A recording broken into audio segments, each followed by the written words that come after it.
كنتم خير أمة أخرجت للناس تأمرون بالمعروف وتنهون عن المنكر وتؤمنون بالله. Alhamdulillah, dans le paganisme, dans le jahiliya, avant la venue de l'islam, vous savez toutes et tous quel était le comportement de beaucoup d'hommes lorsqu'ils apprenaient qu'ils avaient une fille, lorsqu'ils apprenaient la naissance d'une fille. Et parmi ces hommes, de manière générale, il y avait les Arabes. Avant, bien sûr, la révélation au prophète Mohammed, alayhi salatu wassalam. Avant que Dieu ait révélé au prophète de l'islam, Mohammed, alayhi salatu wassalam, وَمَا أَرْسَلْنَاكَ إِلَّا رَحْمَةً لِلْعَالَمِينَ. Et certes, nous ne t'avons envoyé qu'en tant que miséricorde pour les mondes. Les mondes, avant d'avoir la révélation, avant d'avoir ici le prophète sallallahu alayhi wa sallam, avant les enseignements du prophète alayhi salatu wa sallam, eh bien il y avait des Arabes qui vivaient pire que des animaux. Ils avaient une manière de vivre qui était pire que celle des animaux, jusqu'à ce que certains d'entre eux, lorsqu'ils entendaient la naissance, ils apprenaient la naissance d'une fille dans leur famille, eh bien la première réaction qu'ils avaient, c'était une réaction de honte, une réaction de mépris, une réaction de haine, une réaction d'amertume, un mal-être, un malaise. C'était une calamité pour eux jusqu'à ce que certains d'entre eux les enterraient vivantes. وَإِذَا الْمَوْءُودَةُ سُئِلَتْ بِأَيِّ ذَنْبٍ قُتِلَتْ. Au jour de la résurrection, certes, on interrogera cette fille qui a été enterrée vivante. Pour quelle raison as-tu été enterrée vivante? Au jour de la résurrection, eh bien, ces gens paieront. Ils avaient des comportements qui étaient pires que des comportements d'animaux. Jusqu'à ce que le prophète sallallahu alayhi wa sallam, ar-rahmatul muhda, est venu avec cette religion noble qui est l'islam et a rappelé à l'être humain que la femme, qu'elle soit ta fille, qu'elle soit ta mère, qu'elle soit ton épouse, qu'elle soit ta grand-mère, eh bien la femme est une personne qui est honorée auprès de Dieu et qui a une grande valeur auprès de notre Seigneur tabaraka wa ta'ala. Et Allah Jalla wa ala rappelle ce comportement ignoble dans le Saint-Coran. Et il dit وَإِذَا بُشِّرَ أَحَدُهُمْ بِالْأُنْثَى ظَلَّ وَجْهُهُ مُسْوَدًّا وَهُوَ كَظِيمٌ. Et lorsqu'on annonçait à une personne la naissance d'une fille, voilà que son visage quelque part changeait de couleur et il était pris وَهُوَ كَظِيمٌ, il était pris d'une haine. Il était pris d'une haine énorme qui l'envahissait. Et Allah Jalla wa ala parle ensuite de son comportement et il se disait, vais-je la garder ou vais-je l'enterrer? Et il avait honte. Et Allah Tabaraka wa ta'ala dit, en blâmant ce comportement, combien est mauvais ce jugement. Vais-je la garder ou vais-je m'en débarrasser de cette fille qui sera une femme et qui sera la cause que l'homme eh bien, voit le jour.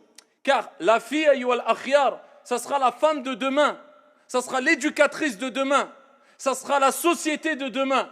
Et sans elle, comment veux-tu qu'il y ait des hommes sur la surface de la terre? Sans la femme, comment veux-tu qu'il y ait des hommes qui soient éduqués, qu'il y ait des grands hommes qui marquent l'histoire comme ceux qui nous ont précédés ont marqué l'histoire. Voilà pourquoi l'imam Ahmad, rahmatullahi alayh, lorsqu'il entendait la naissance d'une fille dans sa famille, ce grand imam, l'imam Ahmad, il disait et il rappelait, les prophètes étaient les pères des filles. Il rappelait que les prophètes, les meilleurs des hommes, auprès de Dieu, eh bien eux-mêmes avaient des filles. Dieu les a honorés, Dieu les a comblés de ce don qui est une fille. Une fille, c'est un cadeau de Dieu. Une fille, c'est un don d'Allah subhanahu wa ta'ala. Normalement, tu dois te réjouir. Bon, c'est sûr qu'il n'y a plus ces comportements, Dieu merci, du moins on l'espère, qu'il y avait à l'époque de l'Jahiliya, du paganisme, qui est le suivant. Eh bien, je m'attriste quand j'entends que j'ai une fille et je suis heureux quand j'entends que j'ai un garçon. Non, de toute manière, tu dois être en tant que croyant musulman, après avoir compris les textes coraniques et prophétiques, qui vantent les mérites de la fille et qui rappellent que c'est un don divin. Eh bien, tu dois être encore plus heureux quand tu apprends que tu as une fille. Encore plus heureux que si tu apprenais que tu avais un garçon. Eh bien, le prophète alayhi salatu wassalam nous l'a rappelé dans plusieurs hadiths, comme on va en citer quelques-uns, et avant cela, Dieu dans le Saint-Coran. il nous rappelle que yakhluqu ma yasha, Allah Jalla wa Ala dit, il crée ce qu'il veut, subhanahu wa ta'ala. Et ensuite, il rappelle une évidence, mais cette évidence doit être rappelée. Il fait don à yahibu. Donc Allah Jalla wa Ala rappelle que c'est un don. C'est pas, il n'a pas dit il donne. Il fait don. C'est un don, c'est un cadeau divin.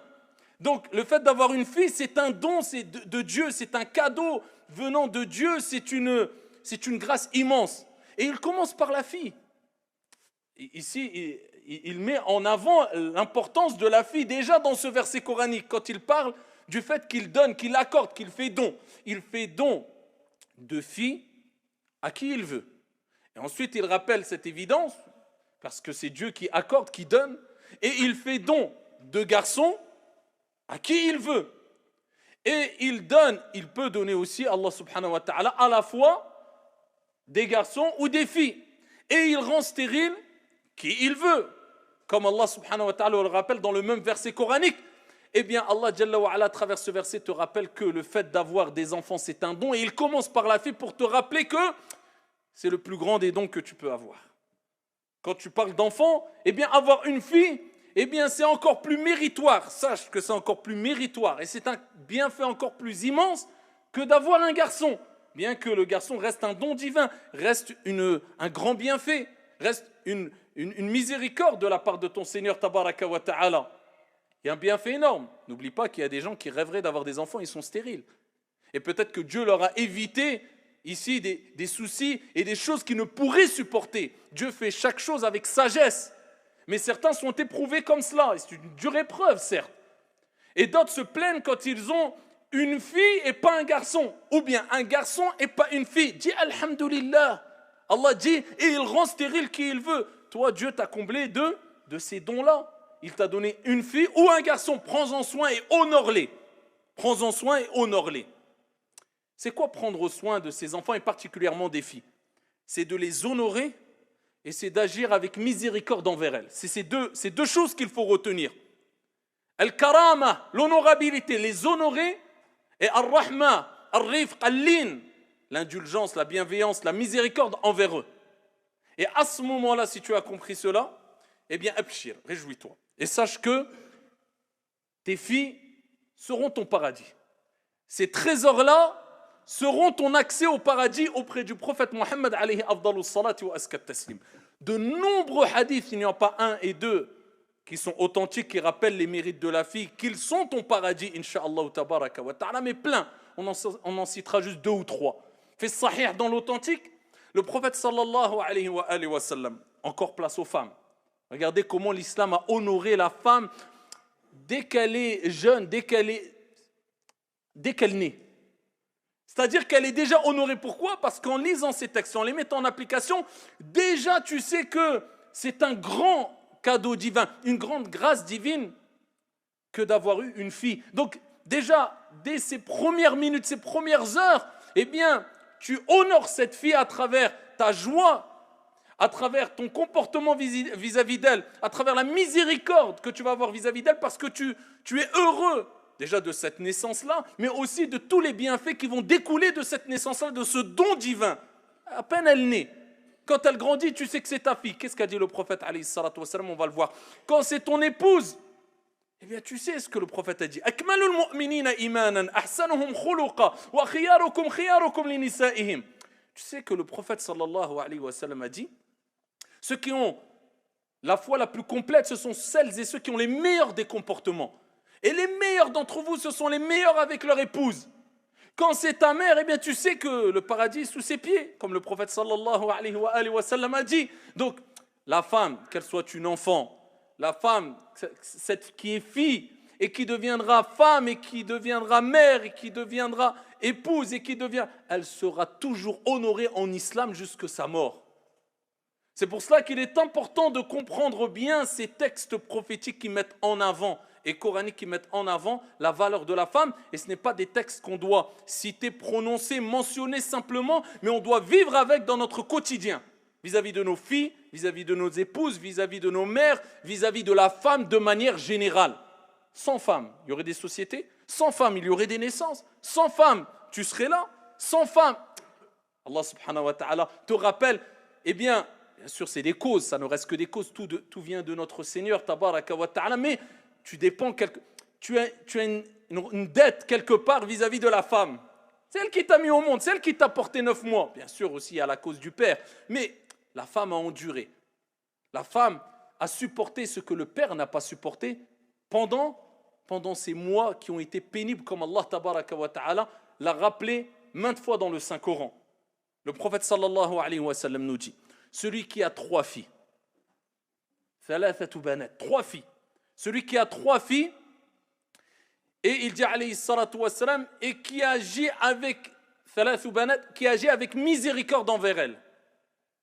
C'est quoi qu'il dit le prophète sallallahu alayhi wa sallam? Qui agit avec miséricorde envers elle, qui s'occupe correctement aussi d'elle, bien sûr, qui tâche à ce qu'elle soit bien habillée, bien logée, bien nourrie, mais qui agit, c'est surtout cela qu'il faut retenir, qui agit avec miséricorde envers elle, le prophète alayhi salatu wa salam dit, il gagnera le paradis.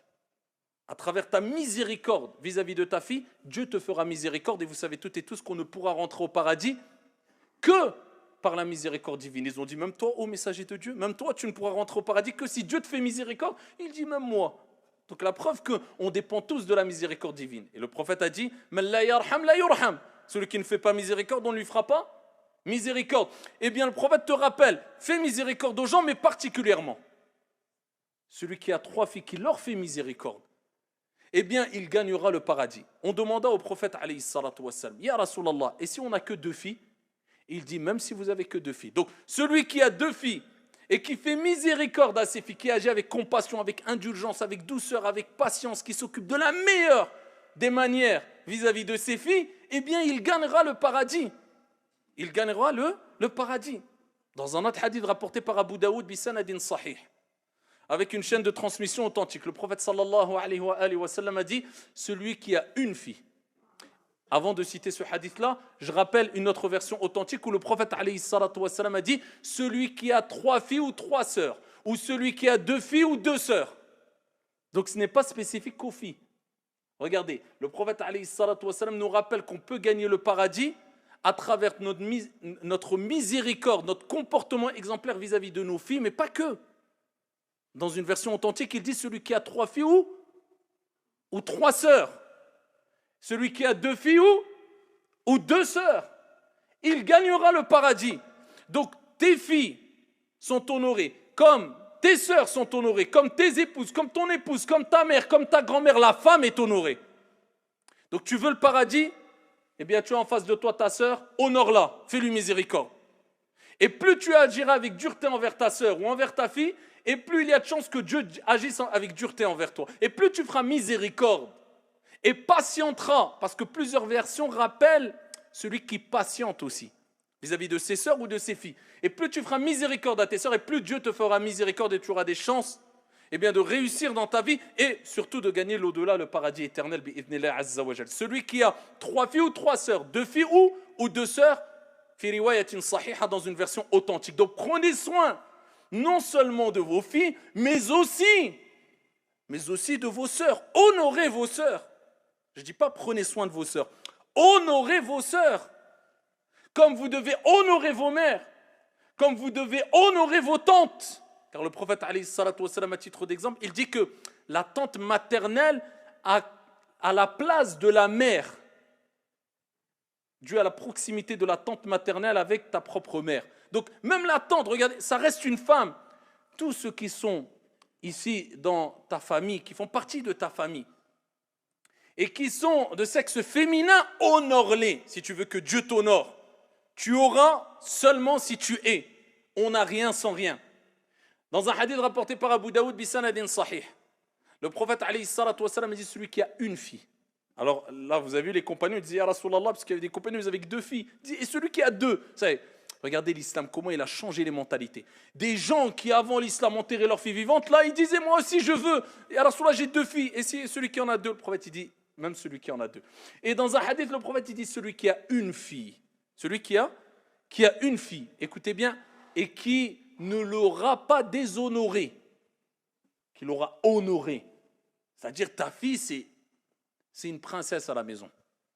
Ta fille, ça doit être la princesse à la maison. Tes enfants, honore-les bien sûr, tes garçons. Et de toute manière, celui qui n'honore pas ses enfants, qui ne fait pas miséricorde à ses enfants, comment voulez-vous que Dieu lui fasse miséricorde? Vous connaissez le hadith où il y a un homme qui est venu voir le prophète, parce qu'à l'époque, c'était des gens durs, hein, les Arabes. Même aujourd'hui, on est toujours un peu dur, on a toujours le sang chaud. Mais là, l'islam est venu pour attendrir les cœurs. Et un Arabe est venu voir le prophète, comme si pour lui c'était quelque chose d'honorable. Il dit, ô messager d'Allah, moi j'ai 10 enfants. Wallah, je n'ai jamais embrassé l'un d'eux. Jamais, j'ai jamais embrassé aucun d'entre eux. Le prophète lui dit, Man la yarham la yurham. Tu crois que c'est une qualité? Il dit, celui qui ne fait pas miséricorde, on ne lui fera pas miséricorde pour le blâmer. Et lui rappeler, c'est pas ça un homme. Un homme, c'est celui qui agit avec douceur. Ça, c'est un homme. Parce que extérioriser sa colère, c'est facile. T'en veux après quelqu'un, c'est facile. Faire la tête à quelqu'un, c'est facile. Mais l'homme, c'est qui? C'est celui qui contre cela par du bien, par de la miséricorde. Ça, c'est difficile, c'est pas donné à tout le monde. Il lui rappelle la miséricorde. C'est ça qui fera de toi un homme. Celui qui ne fait pas miséricorde, on ne lui fera pas miséricorde. Eh bien, le prophète, il dit, celui qui a une fille et qui ne l'aura pas déshonoré, qui l'aura honoré ici. Écoutez bien ce qu'il dit par la suite. Il dit, et qui n'aura pas favorisé ou différencié ses fils sur elle. Allah. Regardez les conditions. C'est-à-dire qu'il ne va pas agir avec inéquité. Avec les garçons, c'est le plus gentil, le plus doux. Et il fait des concessions et il excuse et il pardonne. Par contre, quand c'est une de ses filles ou c'est ses filles, c'est autre chose. Il agit avec dureté. Et ça, c'est l'inéquité. Le prophète nous dit de toute manière dans l'éducation de manière générale, Ittaqullah. Ittaqullah. Et dans une version, de toute manière, le prophète, il dit, craignez Allah à travers le comportement que vous avez vis-à-vis de vos filles. Et le prophète, dans un hadith authentique, il dit, Ittaqullaha wa'adilu bayna awladikum. Craignez Dieu et soyez équitable envers vos enfants. Tu donnes de l'affection à ton fils. Si tu as un autre fils, il faut que ça soit équitable. Tu donnes un présent à ton fils, eh bien tu as un autre fils ou une autre fille, sois équitable. Tu as de l'affection envers tes garçons, sois équitable. L'affection doit être de même vis-à-vis de tes filles. Tu dois être équitable envers les garçons, entre eux, comme ici entre les garçons et les filles. C'est l'équité. Allah Jalla wa Ala nous a ordonné l'équité. Ya'murukum bil adl, comme il dit dans le Saint-Coran. Et il dit, alayhi salatu wa salam, dans ce hadith, celui qui a une fille, qui ne l'a pas déshonorée, donc qui l'a honorée, et qui n'a pas favorisé ou différencié entre ses fils et sa fille, ou ses filles, eh bien, ici le prophète alayhi salatu wa salam nous dit, il gagnera le paradis. Donc c'est ton paradis. Mais il te rappelle comment tu dois te comporter vis-à-vis d'elle pour gagner ce paradis. Il aura le paradis. Et le prophète alayhi salatu wa salam, vous savez tous et tous que c'était un prophète, un messager, le meilleur des prophètes et des messagers. Et l'acte d'adoration le meilleur auprès de Dieu pratique et le plus aimé, le plus important auprès de Dieu, vous savez toutes et tous que c'est as-salah, c'est la prière. C'est ce qu'il y a de plus important. Donc celui qui bâcle sa prière mais qui a une apparence de pieux, il n'a rien à voir avec celui qui n'a peut-être pas l'apparence d'un pieux, mais par contre, il prie avec concentration, humilité et il ne bâcle pas sa prière. Le second vaut 1 million des premiers, ça on sait. Et c'est la première des choses sur laquelle on va rendre compte au jour de la résurrection. Au jour de la résurrection, et bien avec cela. Alors que vous savez très bien, dans le fiqh, dans la jurisprudence, la majorité des savants détestent, ou bien certains vont jusqu'à dire, si tu fais comme Inda Shafi'iyya, plus de 3 gestes dans ta prière futile, inutile, ta prière peut être annulée. Eh bien, avec cela, le prophète sallallahu alayhi wa sallam, il était pris d'émotivité, il était pris de compassion quand il voyait Umama, la fille de Zaynab, sa fille. Il la voyait, c'était un bébé, c'était un enfant. Il priait, alayhi salatu wa sallam, on dit, c'est qui? C'est le prophète de l'islam, de l'humanité. Il prie, salat, on rigole pas. Lui, il a dit quoi? Les enfants, maintenant, dehors. Et maintenant, c'est salat, et en plus, tu me fais pas honte, je suis en train de prier. Quand il voyait la petite arriver, il la prenait, alayhi salatu. Il faisait plusieurs gestes, il la prenait, il la portait. Il présidait la prière, il priait. Et quand il se prosternait, فَإِذَا سَجَدَ وَضَعَهَا. il se prosternait, il la posait à côté de lui, alayhi salatu wassalam. Et quand il se relevait, il la reprenait dans ses bras, par miséricorde et compassion vis-à-vis de cette fille. Ar-Rahmatul Muhda, il faisait le khutbah, alayhi salatu wassalam. Il voyait Al-Hassan et Al-Hussein, des petits enfants qui jouaient. Il était pris par l'émotion, par l'amour, la compassion vis-à-vis des petits, des enfants. Il descendait du mimbar, il les portait sur ses mains. Il rappelait, c'est une fitna, c'est une épreuve, les enfants. C'était trop fort pour lui. C'était plus fort que lui, alayhi salatu wassalam. Regardez la clémence du prophète sallallahu alayhi wa sallam. Et dans le premier hadith que je vous ai cité, particulièrement avec qui? Envers une fille. Envers une fille. Où sommes-nous par rapport à ce comportement de miséricorde, d'indulgence? Quand il fallait être un homme et assumer, il assumait.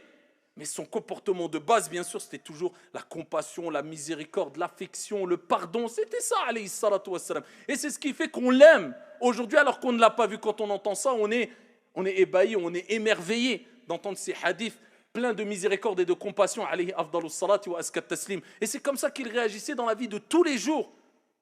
Et où sommes-nous par rapport à ces textes-là? Où sommes-nous par rapport à ce comportement? Comment il se comportait, alayhi salatu wassalam, avec sa fille Fatima?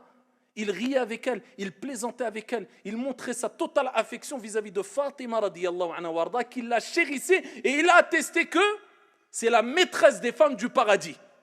Fatima radiyallahu anha wardaha, sa fille, alayhi afdalus salatu wa askat taslim, c'est lui qui a dit, fi sahih, dans le hadith authentique, la takrahu nisa, afwan, c'est pareil de toute manière, c'est plus général, mais il dit bil harf exactement, la takrahu al banat. La takrahu al-banat, il nous a interdit d'avoir de l'aversion ou d'avoir ici un comportement mauvais vis-à-vis des filles. Ne détestez pas les filles. Et il s'adressait particulièrement et ibtida'an, en premier lieu aux Arabes, qui à l'époque avaient encore des restes du paganisme. La takrahu al-banat, fa innahunna, et il dit qu'elles sont vos compagnes al-ghaliyat, qui sont très chères. Regardez l'exemple du prophète sallallahu alayhi wa sallam. Il dit elles sont très chères. Elles sont chères auprès de Dieu. C'est une amana, c'est un dépôt. Qu'elle a un comportement bon ou mauvais, patiente. Isbir. Le dialogue, toujours, surtout avec les enfants. Plus vous agirez avec dureté, plus vous tournez le dos à vos enfants, et plus il y a des chances que Dieu agit avec dureté avec toi. Et comme tu as fait, on te fera, tes enfants agiront avec dureté envers toi. Honorez les femmes de manière générale et particulièrement vos filles. Honorez les femmes de manière générale. Je me souviens d'un hadith qui me vient à l'esprit, dont je ne voulais pas citer, mais ça reste quand même le sujet. Le prophète sallallahu alayhi wa sallam. Il nous donne une leçon et une leçon à l'ensemble de l'humanité. C'était un prophète, c'était un envoyé. Bien, à son époque, il s'est déplacé avec une armée. Il était avec une armée. À son époque, le prophète, alayhi salatu wassalam, bien sûr, ce n'était pas l'homme qui voulait répandre le sang, mais quand ils agissaient, alayhi salatu wassalam, quand ils se défendaient, quand ils se battaient, eh bien, c'était parce que on voulait les attaquer, leur causer préjudice injustement. C'était de la défense à la base.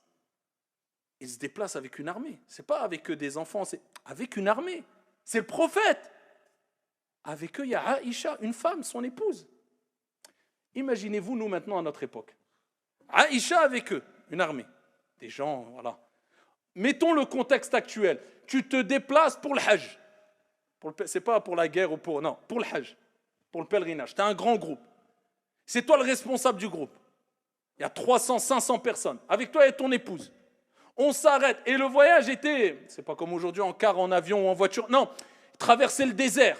Fatigué. Un endroit où il n'y avait pas d'eau. Il s'arrête, alayhi salatu wassalam. Pourquoi? Il dit, tout le monde, stop. On s'arrête.